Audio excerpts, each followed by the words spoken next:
Esi sveicināts un Dieva svētīts jaunā žēlastības dienā, ko dāvā mums Dievs vēstījumā īsi par galveno. Un pētot Dāvida lūgšanu, mēs varam lasīt vēl kaut ko. Lūk, kas te ir rakstīts. Un kur gan ir kāda cita tauta virs zemes, kas līdzinātos tavai Izraēla tautai, kuru Dievs pats sev ir devis, lai to izglābtu sev par īpašu tautu, un lai sev celtu lielu un bijājamu vārdu ar lieliem un brīnišķīgiem darbiem, izdzīdams pagānu tautas, savas tautas acu priekšā, ko tu pats atbrīvoji no Ēģiptes. Tu teiksi, es neesmu izrēlietis.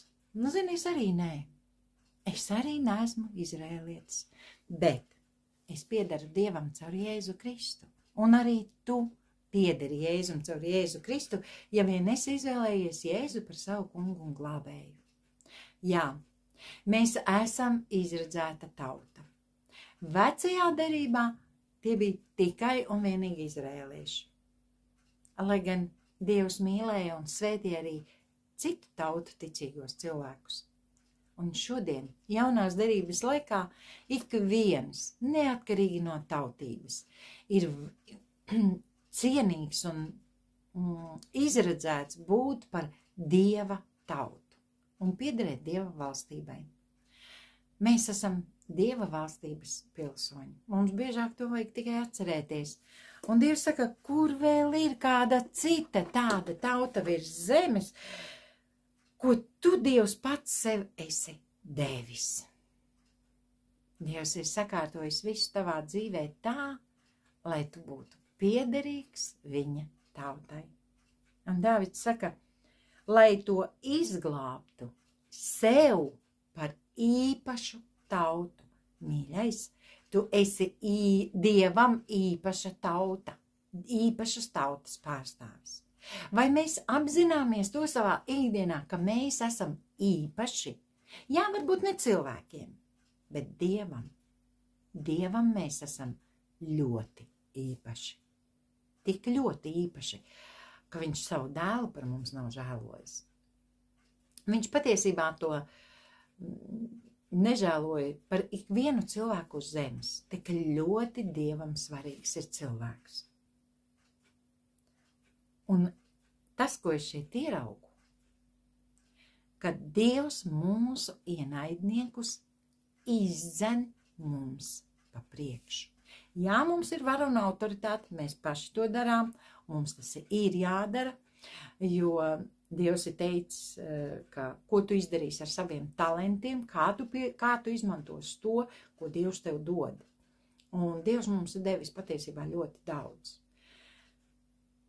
Un tad, kad mēs pielietojam viņa varu un autoritāti, viņš iet pa priekšu un izdzen mūsu ienaidniekus. Es nerunāju par cilvēciskiem ienaidniekiem.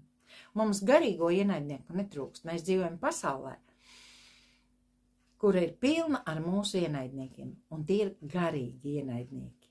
Tas ir domas, ko mums piesviež velns, tās ir situācijas, ko velns sakārto, lai mēs kluptu un kristu. Un ja mēs esam uzmanīgi, ja mēs esam nomodā, ja mēs esam modri un zinām, kas mēs esam un kas mums pienākas, mēs varam viņus padzīt sev pa priekšu. Ar Dieva spēku, ar Dieva gudrību. Un patiesībā mums ir jāizšķir šīs lietas. Un ko tu dari situācijā, kad kaut kas noiet greizi? Kā man šodien neveicas? Un es teikšu, stop. Pat tuvumā nelaid sev šādus vārdus. Kāda nedēļa sākās man darbā, izcili neveiksmīgi, es teiktu. Priekšniecis sakaitināja, izdarījusi bija kaut ko nepareizi, un tā bija pirmdiena, un pasaulē es biju radusi, kāda būs pirmā diena, tāda būs visa nedēļa. Un ziniet, ko es izdarīju? Es teicu, šī būs visbrīnišķīgākā nedēļa manā dzīvē. Un tieši tā arī notika. Neapliecini neveiksmi, nevajag.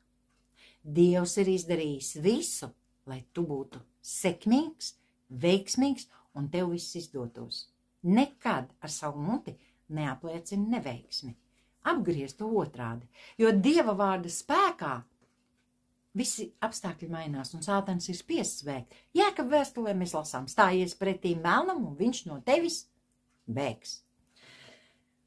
Un mēs esam šī īpašā izredzētā tauta, kurai Dievs pa priekšu izdzen ienaidniekus.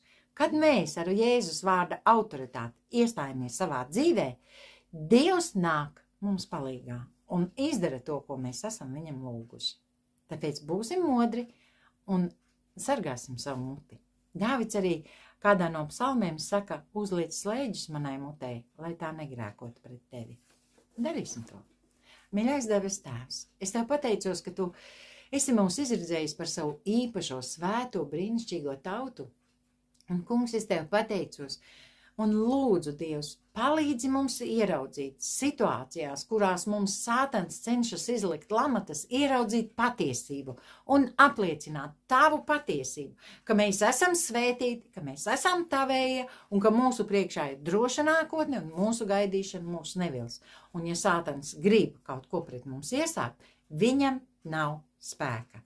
Es Tev pateicos, Tēvs, ka Tu atver mums acis, ieraudzīt situācijās, katrā situācijā patieso būtību, Tēvs, un nostāties stipri uz Taviem apsolījumiem. Jēzus Kristus vārdā. Āmen. Āmen.